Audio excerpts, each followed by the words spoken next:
I invited my family to a luxurious Christmas dinner. On the day, they abandoned me and ate somewhere else together. I had dinner alone, crying, until my grandson walked into the restaurant and handed me an envelope. When I opened it, that key and DNA test changed everything. I'm glad to have you here. Follow my story until the end and comment the city you're watching from, so I can see how far my story has reached. I spent 3 days preparing for what I thought would be our first real Christmas dinner together in years. The reservation at Le Bernardin wasn't cheap, $800 for our table, but I didn't care. At 68, I'd learned that time with family is worth any price, or so I believed. The irony wasn't lost on me that I was trying so hard to bring together people who barely tolerated my presence the rest of the year. But Harold had been gone for 6 months now, and the holidays felt impossibly heavy without him. I needed my family around me, needed to feel like I still mattered to someone. I chose my outfit carefully that morning. The navy dress Harold always said brought out my eyes, the pearl necklace he'd given me for our 40th anniversary. My hands shook slightly as I fastened the clasp. I told myself it was excitement, not anxiety, but deep down I knew better. The calls started coming in around 3 o'clock, just as I was getting ready to leave for the restaurant. "Mom, I'm so sorry." Sarah's voice was sickeningly sweet through the phone. "Emma came down with something and we can't risk exposing everyone. You understand, right?" My daughter had perfected that tone over the years, the one that sounded caring but felt dismissive. Emma was my granddaughter, Sarah's youngest, and supposedly my pride and joy, though I hadn't seen her in months. "Of course, dear," I heard myself saying. "Is there anything I can do to help?" No, we'll be fine. Rain check? Rain check. As if family dinners were tennis matches to be rescheduled at convenience. 20 minutes later, my son Michael called. "Mom, listen, I'm stuck at the office.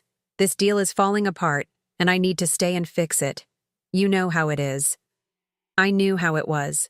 Michael's deals were always more important than his mother. They had been for 30 years. "What about Jennifer and the kids?" I asked, referring to his wife and my other grandchildren. "They're actually helping Sarah with Emma. You know, trying to keep the kids occupied while she's sick." Something cold settled in my stomach. "They're all together?" A pause. "Well, yeah, but just for a few hours. Nothing planned or anything." Nothing planned. Right.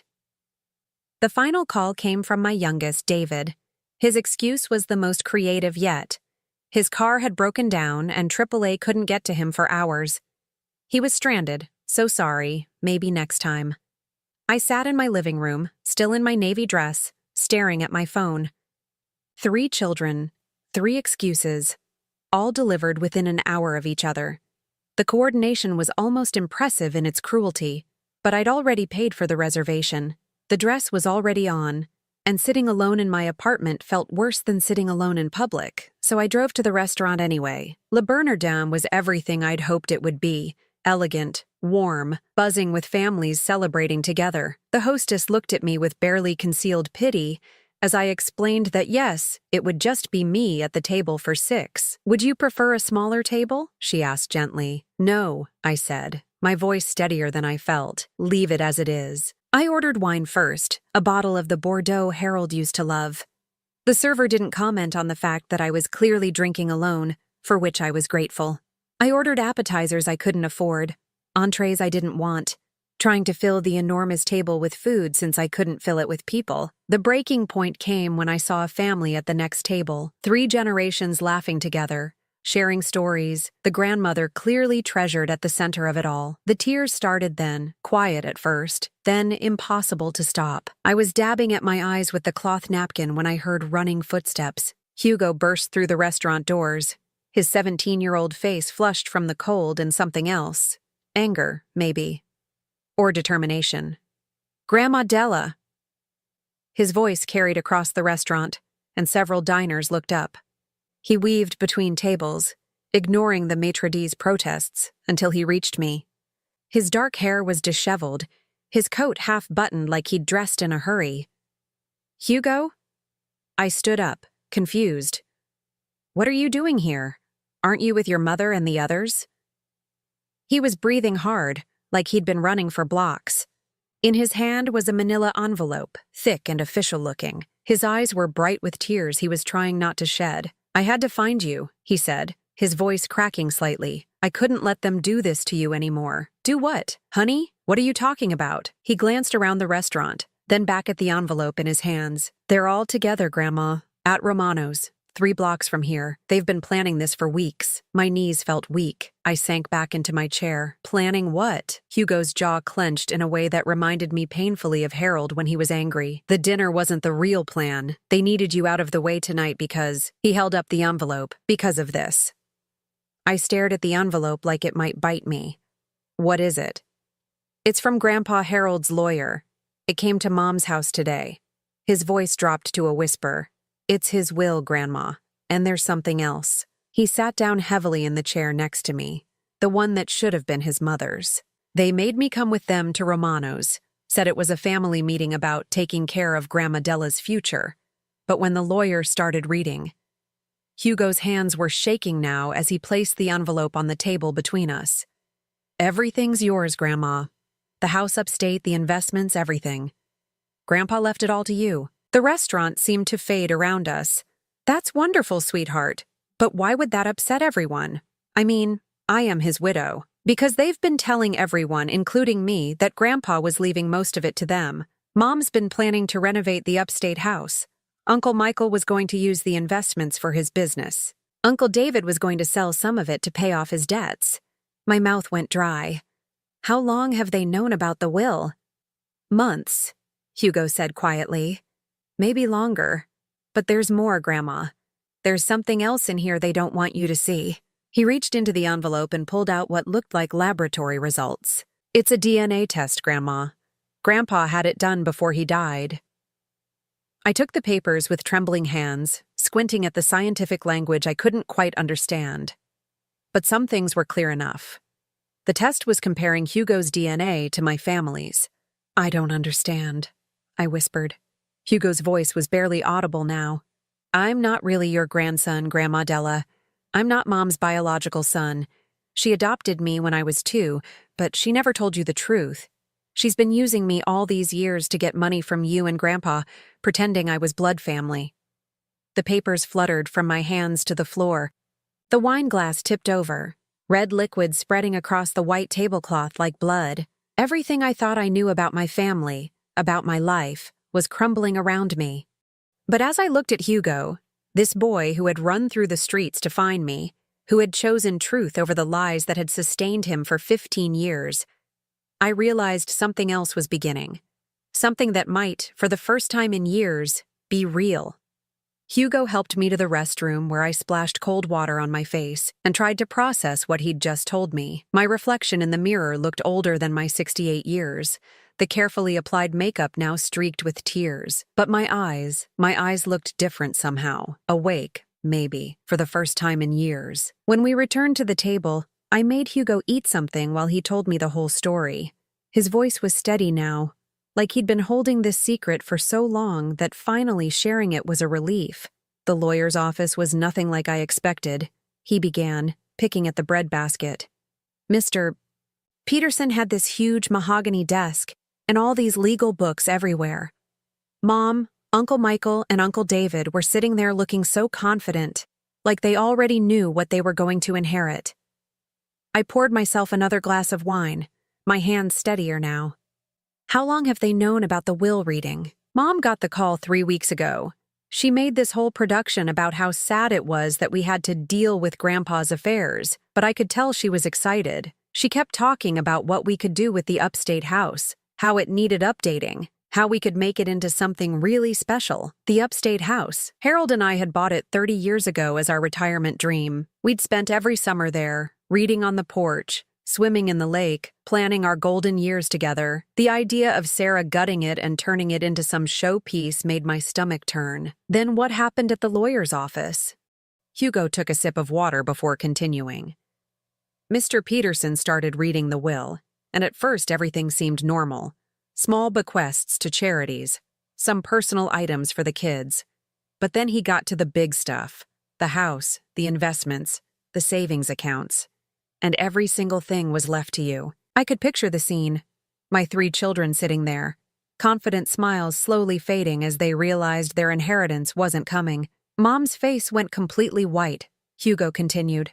Uncle Michael started arguing with the lawyer, saying there must be some mistake, that Grandpa had promised them things. Uncle David just sat there with his mouth open. What did the lawyer say? He was really professional about it, but firm. He said the will was very clear and had been updated just 6 months before Grandpa died.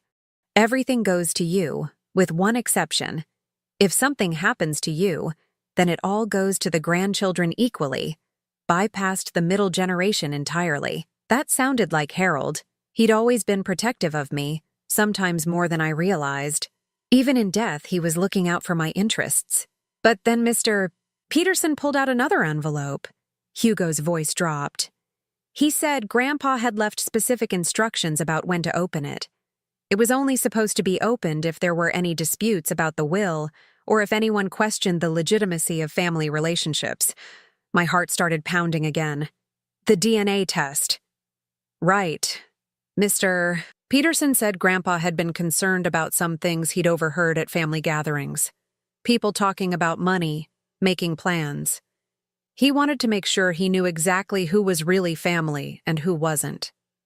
I thought back to our last few family dinners before Harold died. He'd been quieter than usual, watching everyone more carefully. I'd assumed it was just the cancer making him tired, but maybe he'd been seeing things I was too trusting to notice.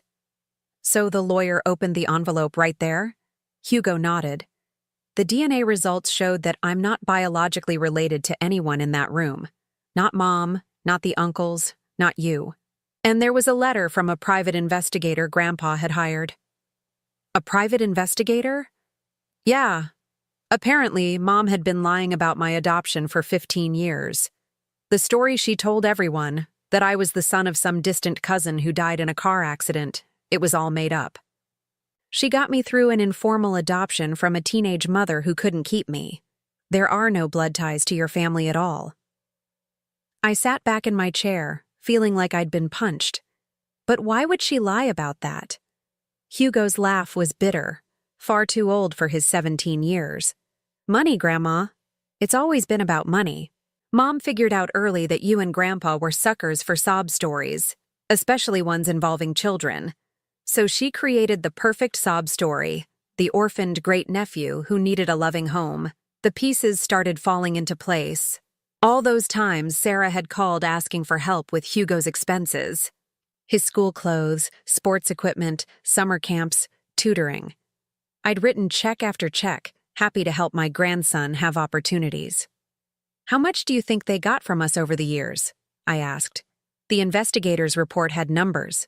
Just for my expenses alone, school, clothes, activities, medical bills, probably close to $200,000 over 15 years. But that doesn't count all the other stuff. What other stuff? Hugo hesitated, like he was afraid to hurt me more. The times Mom said you were having memory problems and needed help managing your finances. The loans Uncle Michael needed for his business ventures. Uncle David's gambling debts that were supposedly family emergencies. Each revelation was like another weight settling on my chest. They've been planning this for years. Decades, Grandma. Mom used to coach me on what to say when we visited you and Grandpa. How to act grateful. How to mention things I needed. How to make you feel important and generous. I thought it was just normal family stuff until tonight. I looked at this boy. This young man who wasn't my grandson, but who had risked everything to tell me the truth. What happened after the lawyer finished reading? They went crazy. Mom started screaming that there had to be some mistake, that Grandpa was senile when he wrote the will. Uncle Michael was on his phone with his lawyer before we even left the office. Uncle David just kept saying, "This isn't fair," over and over. And you? Hugo met my eyes directly. I sat there thinking about all the times you hugged me and told me you loved me. All the birthday cards with money in them, the Christmas presents you couldn't really afford, the way you always asked about my grades and my friends like you really cared. And I realized that even if we're not blood-related, you've been more of a real grandmother to me than anyone else in that family has been real family. My throat closed up. Hugo. They didn't even notice when I left. They were too busy planning how to contest the will, how to prove Grandpa was incompetent, how to get what they think they deserve. Mom was already talking about hiring her own lawyer. So, you came here. I took the subway and ran the last 8 blocks. I couldn't let them do this to you anymore, Grandma. You've been alone enough. Looking at Hugo across the table, his earnest face still flushed from running through the cold night to find me, I felt something I hadn't experienced in months. Not just love, but hope. Maybe real family wasn't about blood after all. Maybe it was about showing up when it mattered. But as I reached across to squeeze his hand, I couldn't shake the feeling that tonight's revelations were just the beginning. If my children had been lying about Hugo for 15 years, what else had they been hiding?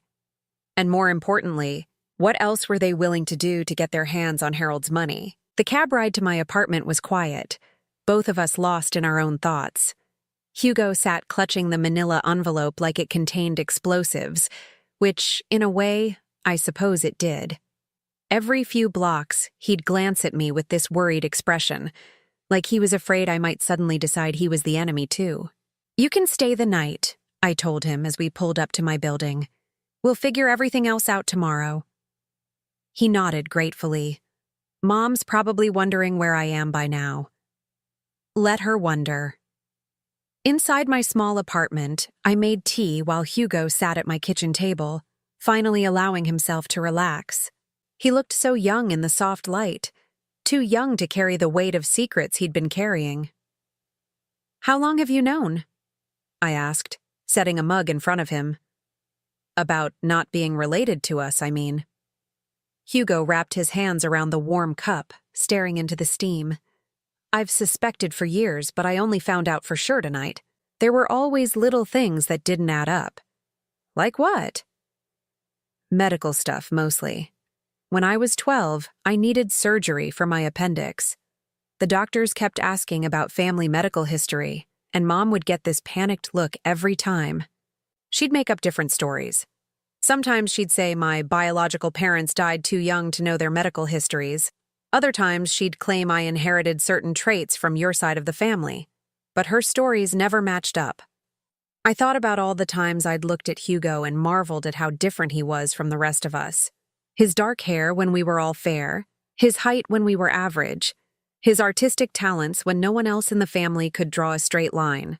And then there was the way she talked about my adoption when she thought I couldn't hear her, Hugo continued. She'd be on the phone with Uncle Michael or Uncle David, and I'd catch fragments of conversations. Things like, "As long as he doesn't find out," or "It's working better than we planned." That must have been terrifying for a child. It was confusing more than scary at first. I didn't understand what they were planning or why it mattered if I found out about my adoption. Lots of kids are adopted, right? But as I got older, I started noticing the pattern. What pattern? Hugo took a sip of tea before answering. "Every time you and Grandpa were generous, every birthday check, every Christmas gift, every time you paid for something I needed, Mom would get this satisfied look, like she'd accomplished something. And she'd always make sure I called to thank you personally, coached me on exactly what to say to make you feel good about helping. My heart ached thinking about this little boy being taught to manipulate people who loved him. Did you understand what was happening? Not really, not until I was older. When I was little, I just thought that's how families worked. But around 13 or 14, I started paying more attention to how Mom talked about money, how she'd time her requests for help, how she'd bring me along when she wanted to ask you and Grandpa for something. She used you as emotional leverage. Exactly. She'd have me wear my school uniform when we visited if she wanted to talk about tuition costs. She'd make sure I mentioned if I needed new clothes or sports equipment. She'd even coach me to look sad if she was planning to ask for money for some emergency. I set down my teacup harder than I intended, anger rising in my chest. That's despicable.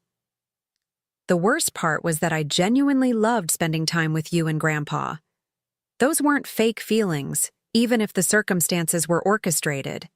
You two were the only adults in my life who seemed to care about what I was thinking and feeling, not just what I could do for you. That broke something inside me.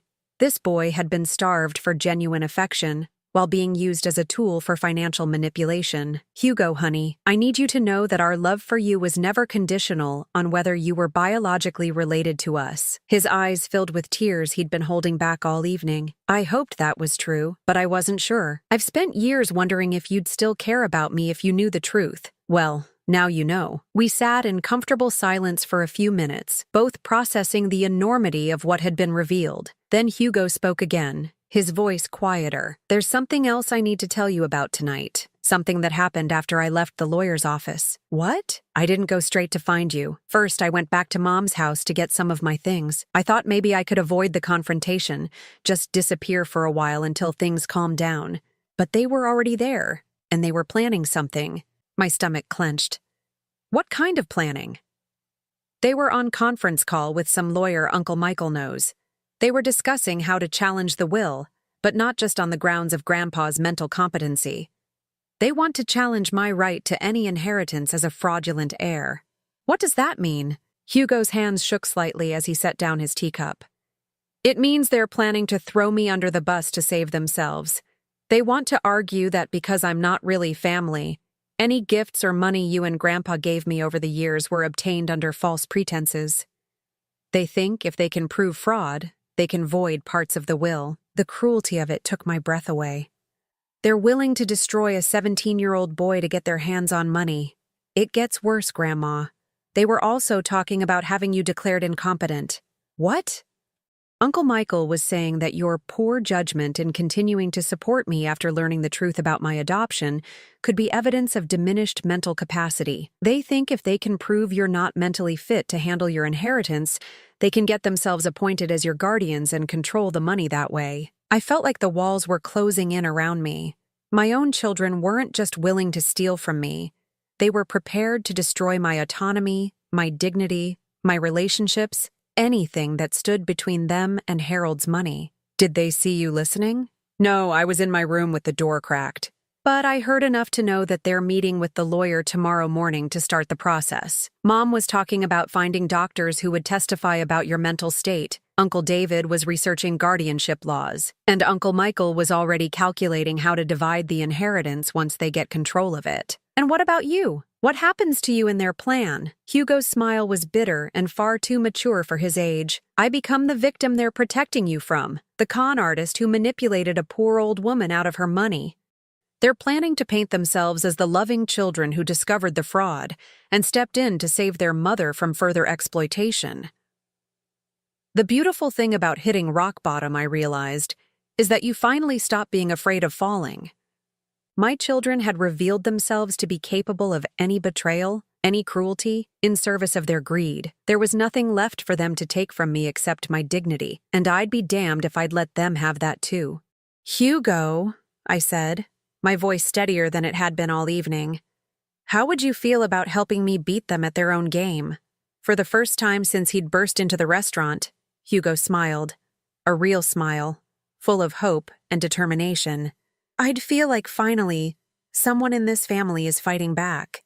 Good, I said, reaching for Harold's address book, because tomorrow we're going to pay a visit to Mr. Peterson ourselves, and then we're going to that house upstate to see what other surprises Harold might have left for us.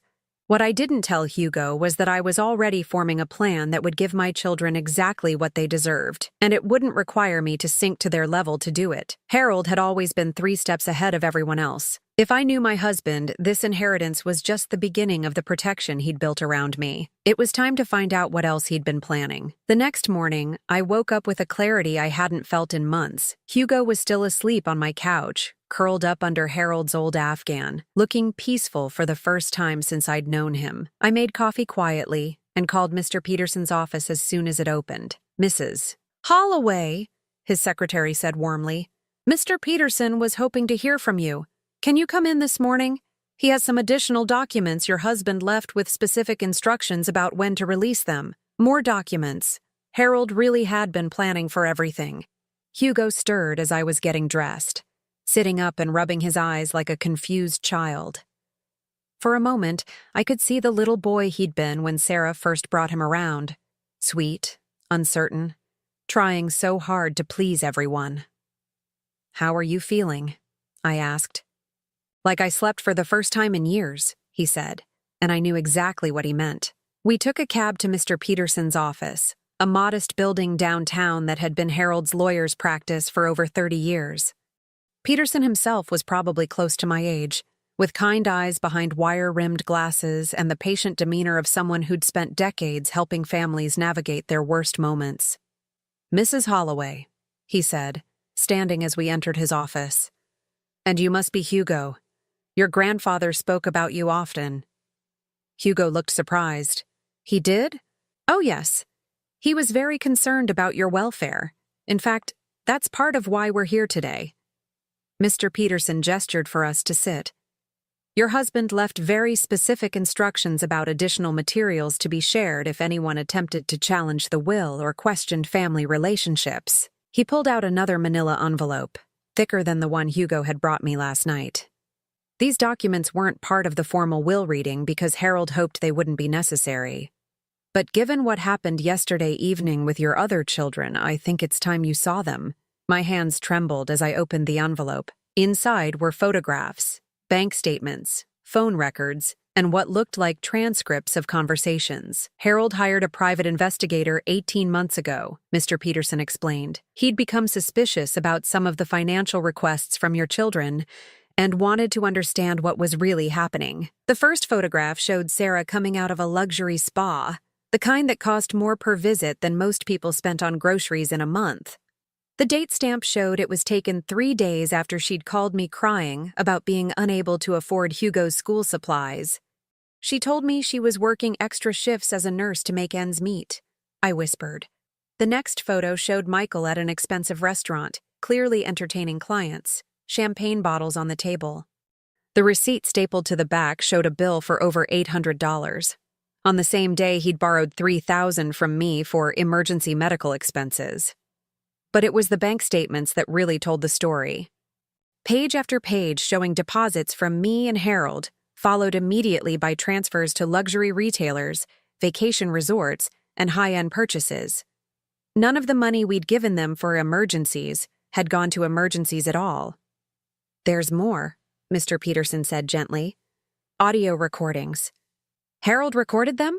And with their knowledge, actually. He started insisting on putting family meetings on speakerphone, claiming his hearing was getting worse and he needed the volume. What they didn't know was that he was also recording. He handed me a small digital device with earphones. This conversation took place 6 weeks before Harold passed away. Your children had requested a family meeting to discuss your future care needs." I put in the earphones with shaking hands and pressed play. Sarah's voice came through clearly. "Mom's getting more forgetful, Dad. We're worried about her living alone." "She seems fine to me," Harold's voice responded, but I could hear the wariness in his tone. "Well, she wouldn't seem confused to you because you're with her all the time," Michael's voice chimed in. "But when we visit, she repeats herself a lot, forgets conversations we've had." I paused the recording, looking at Mr. Peterson in confusion. "I don't repeat myself. My memory is fine. Keep listening," he said sadly, David's voice. "The thing is, Dad, if something happens to you, we need to make sure Mom is protected. Maybe we should start getting more involved in her finances now, while you're still here to help transition things." "What kind of involvement?" Harold asked. Sarah again. "Just basic stuff. Maybe she could add one of us to her bank accounts, give us power of attorney for emergencies. You know how overwhelming financial decisions can be for women her age. Women her age. I was 67 at the time, not 90. She's perfectly capable of managing her own affairs," Harold said firmly. "Of course she is right now," Michael responded smoothly. "But we're talking about being proactive, planning ahead. And honestly, Dad, some of the money you two have been spending seems unnecessary." "Like what?" "Well, like all the money on Hugo," David jumped in. "I mean, we love the kid, but he's not even really family. And the amounts you're spending on him could be going toward Mom's long-term care." My blood went cold. Hugo, sitting beside me, had gone completely still. Harold's voice was dangerous now. "Hugo is absolutely family, and what we choose to spend on him is none of your concern." "Dad, be realistic," Sarah said. "He's an adopted kid who's going to be 18 soon and out of our lives anyway. The money you're putting toward his college fund could pay for a really nice assisted living facility for Mom when the time comes. Your mother doesn't need assisted living. Not yet, Michael agreed. But if we start planning now, get the legal framework in place, it'll be so much easier when the time comes. Maybe you should consider updating your will too, making sure everything's set up to protect Mom from having to make difficult decisions alone. The recording went on for another 20 minutes. My children systematically laying out their plan to strip away my autonomy and independence while convincing Harold it was for my own good. They painted a picture of me as a declining, helpless woman who needed their protection from my own poor judgment. What was most chilling was how reasonable they sounded, how they framed every suggestion as being motivated by love and concern. When the recording ended, I sat in silence for a long moment. Mr. Peterson handed me a tissue. "There are 12 more recordings like this," he said, "each one showing a pattern of your children trying to gain control over your finances while systematically undermining your competency in your husband's eyes. But Harold saw through it. Completely. He was furious. That's when he hired the investigator and started making plans to protect you." Mr. Peterson pulled out another document.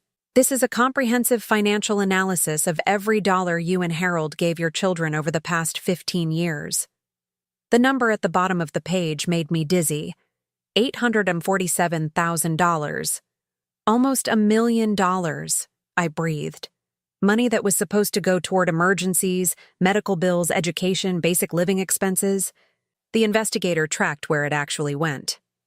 He flipped to another page. Luxury vacations, designer clothes, expensive cars, home renovations, spa treatments, high-end electronics. Your children have been living a lifestyle far above their means, funded entirely by your generosity." Hugo spoke for the first time since we'd arrived. "They were never struggling." "Not even close," Mr. Peterson confirmed. "And they've been planning this inheritance grab for years. The investigator found email chains between your children dating back 5 years, discussing how to manage Mom and Dad's money better and planning how to divide assets." He handed me one more document. "This is the most important one. It's a detailed plan Harold created for what would happen if your children attempted to challenge his will or question your mental competency." The document was titled Protection Protocol for Della Holloway, and it was 15 pages of the most thorough legal planning I'd ever seen. Harold had anticipated every move my children might make and created countermeasures for each one. "He's given you multiple ways to protect yourself," Mr. Peterson explained. "Legal, financial, and even personal safety measures. But the most important thing is this." He pointed to a clause near the end. "Any heir who challenges the will or attempts to have you declared incompetent automatically forfeits any claim to the estate, and their portion goes directly to you. So if they try to fight this, they lose everything." Harold made sure of that. He also set up a trust that becomes active if anyone tries to challenge your mental competency. It immediately places all assets under the control of an independent trustee until the challenges are resolved. I looked at Hugo, who was reading over my shoulder, his eyes wide with amazement. "Your grandfather really did think of everything," Mr. Peterson said. "But there's one more thing. He left you a letter to be opened only after you'd seen all this evidence. He handed me a sealed envelope with Harold's handwriting, for my beloved Della, when you're ready to fight back." As I tore open the envelope, I realized that Harold hadn't just left me an inheritance. He'd left me the tools to reclaim my life and protect the people who truly mattered. Like the young man sitting beside me, who'd risked everything to tell me the truth. My children thought they were 3 steps ahead, but Harold had been playing a completely different game. And now it was my turn to make the next move. The drive to the upstate house took 2 hours, Hugo and I mostly silent as we wound through the familiar roads Harold and I had traveled together for 3 decades. Every curve brought back memories. The first time we'd seen the property, the summers we'd spent renovating it ourselves, the quiet evenings on the porch watching the sunset over the lake. I'd read Harold's letter twice before we left Mr. Peterson's office, and I was still processing his words. The man I'd lived with for 45 years had known things about our children that I'd been too trusting to see. But more than that, he'd loved me enough to spend his final months building a fortress around me. "Are you nervous?" Hugo asked as we turned into the long gravel driveway. I don't think nervous is the right word, I said, looking at the house rising before us. I think I'm ready. The house looked exactly as we'd left it the weekend before Harold's diagnosis. Same blue shutters, same wraparound porch, same flower boxes that would need planting soon. But knowing it was truly mine now, that Harold had made sure of it, changed everything about how it felt. Hugo helped me with the key Mr. Peterson had given us, not the old key we'd always used, but a new one Harold had apparently made. Inside, the house smelled like the lavender sachets I'd left in all the drawers, mixed with the faint scent of the wood polish Harold had always insisted on using. It's beautiful, Grandma, Hugo said, looking around the main room with its stone fireplace and walls lined with books. I can see why Mom wanted to renovate it. Your mother wanted to gut it, I corrected. She always said it was too old-fashioned, too small, too quiet. She wanted to turn it into some kind of showplace. I walked through the room slowly, remembering. The kitchen where Harold and I had cooked together every morning. The reading nook where we'd spent rainy afternoons. The bedroom where we'd planned our retirement dreams. But it was in Harold's study that I found what he'd left for me. The room looked normal at first glance. His desk still covered with the crossword puzzles he'd never finished. His reading glasses still folded on top of a half-read biography. But there was an envelope on his desk that hadn't been there before. My name written in his careful handwriting. This is it, I whispered, my hands shaking as I picked it up. Hugo stood quietly in the doorway as I sat in Harold's chair and opened the envelope. Inside were 3 sheets of his cream-colored stationery, covered with the writing I knew as well as my own. My dearest Della, it began, and I had to stop reading for a moment to compose myself. If you're reading this, it means our children have shown you who they really are, and you've finally seen what I've been seeing for years. I'm sorry, my love. I'm sorry you had to discover their true nature this way, and I'm sorry I couldn't protect you from this pain while I was still with you. But I want you to know that every decision I made about our estate, every precaution I took, every document I had prepared, all of it was done out of love for you. Not anger at them, though God knows I was angry. Love for you, and determination that you would never be at their mercy. I know you think you failed as a mother. You've said it to me so many times over the years, especially after particularly difficult encounters with Sarah, Michael, or David. You've blamed yourself for their selfishness, their entitlement, their coldness toward you. But Della, sweetheart, you didn't fail. They did. You gave them everything a parent should give: love, support, guidance, opportunities. You sacrificed your own dreams to help them achieve theirs. You worked extra shifts to pay for their educations, went without things you wanted so they could have what they needed, and you never once made them feel guilty for the burden. The problem was never your love, Della. The problem was that they learned to see your love as weakness, your generosity as something they were entitled to, your forgiveness as permission to hurt you again. I watched it happen gradually over the years. Each time you bailed them out of financial trouble they'd created themselves. Each time you forgave them for missing important events in your life. Each time you made excuses for their behavior to other people. They learned that there were no consequences for treating you badly, so they kept pushing further. I should have intervened sooner. I should have insisted we stop enabling them years ago. But I knew how much you loved them, and I couldn't bear to be the one to make you choose between your husband and your children. So I stayed quiet and watched them break your heart over and over again. But when they started talking about managing your finances and questioning your mental competency, I couldn't stay quiet anymore. The things they said about you when they thought I wasn't listening, the way they talked about you like you were already gone, like you were an obstacle to their inheritance rather than their mother, it made me realize they were capable of anything. So I made my plans, not to punish them, though they deserve punishment. I made my plans to protect you. Every dollar I left you is yours to do with as you choose. Every legal protection I put in place is there to ensure your independence. Every piece of evidence I gathered is there to defend you if they try to paint you as incompetent. But more than that, Della, I wanted to make sure you understood something. You are not responsible for their choices. You are not obligated to sacrifice your peace for their greed. You are not required to set yourself on fire to keep them warm. The woman I married 45 years ago was strong, independent, and capable of anything she set her mind to. The only thing that changed over the years was that you let other people convince you otherwise. But that woman is still there, my love. She's been waiting for permission to stand up for herself. Consider this letter your permission. Hugo is a good boy, Della. I know he's not our biological grandson, but he's shown more loyalty and love to our family than our own children ever have. If you choose to keep him in your life, you have my complete support. If he chooses to stay with you instead of them, I think you'll both be better for it. I've left some additional funds in a separate account for his education. Not because he's entitled to it by blood, but because he's earned it by being the kind of person our actual grandchildren never learned to be. The account information is in the safe behind my diploma. The combination is your birthday. There's also something else in the safe that I want you to have. It's a deed to the lot next to this house. I bought it 5 years ago, thinking we might want to build a guest cottage someday. I never told you because I wanted it to be a surprise for our 50th anniversary. We won't make it to 50 years together, but I want you to have it anyway.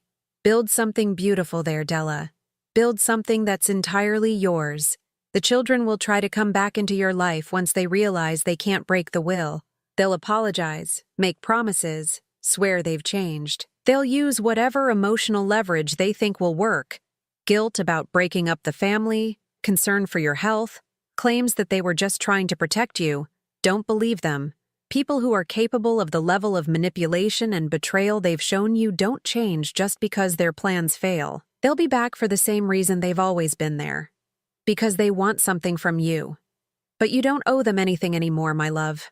You've already given them more than any parent should have to give. The rest of your life is yours to live however you choose. I hope you choose to be happy. I hope you choose to travel to all those places we talked about visiting. I hope you choose to spoil yourself the way you spent your whole life spoiling everyone else. I hope you choose to surround yourself only with people who love you for who you are, not what you can give them. And I hope you know, every single day, how much you were loved, not just by me, though I loved you more than I ever found words to express, but by everyone whose life you touched with your kindness, your generosity, your enormous heart. You are enough, Della. You have always been enough, and you deserve every good thing life has to offer. All my love, always and forever, Harold P.S. The wine cellar has been restocked with that Bordeaux you love. I may be gone, but I'm still taking care of you. By the time I finished reading, tears were streaming down my face, but they weren't tears of sadness. They were tears of relief, of recognition, of feeling truly seen and loved for the first time in years. Hugo had quietly entered the room and was sitting in the chair across from the desk, his own eyes wet with tears. "He really loved you," he said softly. "He really did." I folded the letter carefully and held it against my chest. And he was right about everything. I looked around Harold's study, at the safe behind his diploma, at the windows overlooking the property that was now truly mine. For the first time since his death, I felt Harold's presence not as a loss, but as a gift. He was still protecting me, still guiding me, still loving me. And he'd given me everything I needed to finally stand up for myself. "Come on," I said to Hugo, standing up with more energy than I'd felt in months. "Let's see what else your grandfather left us." But first, I had some phone calls to make. 3 phone calls, actually, to 3 people who were about to learn that their mother was not the weak, manipulable woman they thought she was. It was time to show them exactly who they'd been dealing with all these years. 6 months later, I stood on the porch of the lake house watching Hugo graduate from the local high school. He'd transferred for his senior year, claiming he wanted a fresh start, but I knew the real reason. He wanted to stay with me, and I wanted him to stay too. The guest cottage Harold had dreamed of was almost finished, rising from the lot next to the main house like something out of a fairy tale. Hugo had designed it himself. He'd always been artistic, though his mother had never encouraged that side of him. It would be his space when he left for college in the fall, but also his home base for whenever he wanted to come back, because this was home now, for both of us.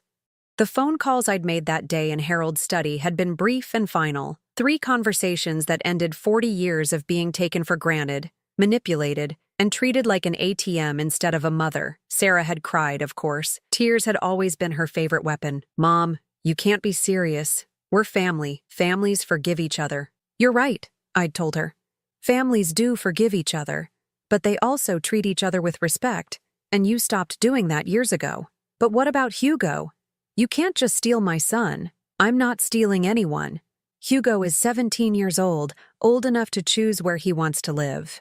And he's chosen to stay with the person who actually loves him. Michael had tried anger instead of tears. This is ridiculous, Mom. You're letting that kid poison you against your own children. Can't you see what he's doing?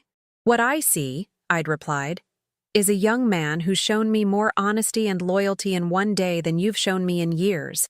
What I see is someone who came to find me when I was alone and heartbroken, instead of plotting with lawyers about how to steal my inheritance. We weren't plotting. We were trying to protect you. From what, Michael? From having enough money to take care of myself? From making my own decisions? From being happy? No, you were trying to protect yourselves from the possibility that I might spend my own money instead of hoarding it for you. David had been the most honest, probably because he'd always been the worst liar. Look, Mom, maybe we handled things wrong, but we're still your kids. You can't just cut us off. I can, I'd said, and I am. You made your choice when you decided to lie to me, steal from me, and plan to have me declared incompetent. Now you get to live with the consequences of that choice. In the months that followed, they'd tried everything. Flowers, cards, showing up at the house unannounced. Sarah had even brought Emma once, thinking that seeing my granddaughter would weaken my resolve. But I'd learned something important from Harold's letter. I wasn't responsible for fixing relationships that other people had broken. Hugo thrived in ways I'd never seen before. Without the constant pressure of being the perfect manipulative tool, he'd blossomed into the remarkable young man he'd always been underneath. He was funny, thoughtful, creative, and surprisingly wise for his age. He'd been accepted to art school with a partial scholarship, and Harold's education fund would cover the rest. But more than that, he'd become the family I'd always wanted. Someone who asked about my day because he cared about the answer. Someone who remembered things that were important to me. Someone who hugged me just because, not because he wanted something. The cottage was his graduation gift, but also my gift to myself. For the first time in my life, I'd built something that was mine from the ground up. Something that would exist exactly as I wanted it to exist. "Grandma Della!" Hugo called from the yard where he was adjusting the new porch furniture we'd picked out together. "Mrs. Henderson is here." Mrs. Henderson was our closest neighbor, a widow around my age who'd become a dear friend over the past few months. She was the first person I'd told about Harold's letter, and she'd cried right along with me. "Della," she said, climbing the porch steps with a wrapped package in her hands. "I brought Hugo a graduation gift. You didn't have to do that, Margaret." "Of course I did. He's family. Family." The word meant something different now than it had a year ago. Family wasn't just people who shared your blood. It was people who showed up for you, who chose to love you, who treated you with respect and kindness. Hugo opened Margaret's gift. Art supplies, expensive ones that he'd been admiring in the art store in town but would never have asked for. His face lit up in a way that reminded me why I'd fallen in love with this boy who wasn't my grandson, but felt more like my grandson than any blood relative ever had. "This is too much," he said, but Margaret waved him off. "Nonsense.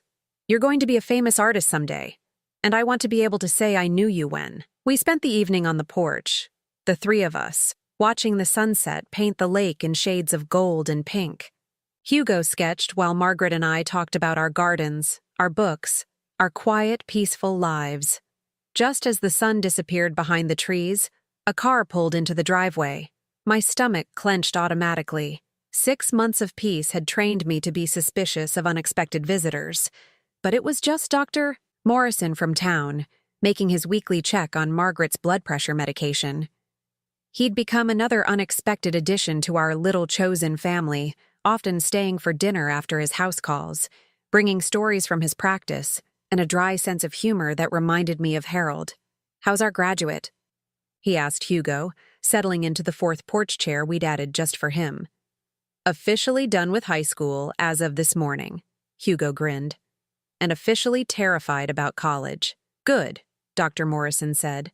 Being a little scared means you're paying attention. As the evening wore on, our little group grew.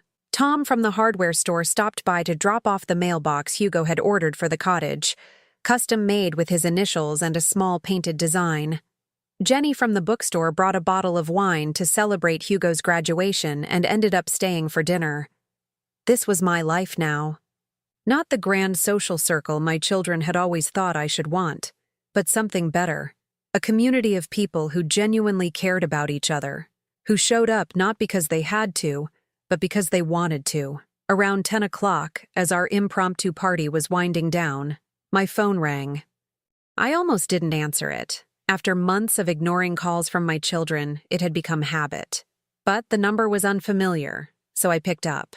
Mrs. Holloway, this is Amanda Peterson, James Peterson's daughter. I'm sorry to call so late, but I wanted to let you know that we executed the final part of your husband's instructions today. Mr. Peterson had passed away 2 months ago, and his daughter had taken over his practice. She'd been handling the last details of Harold's estate planning.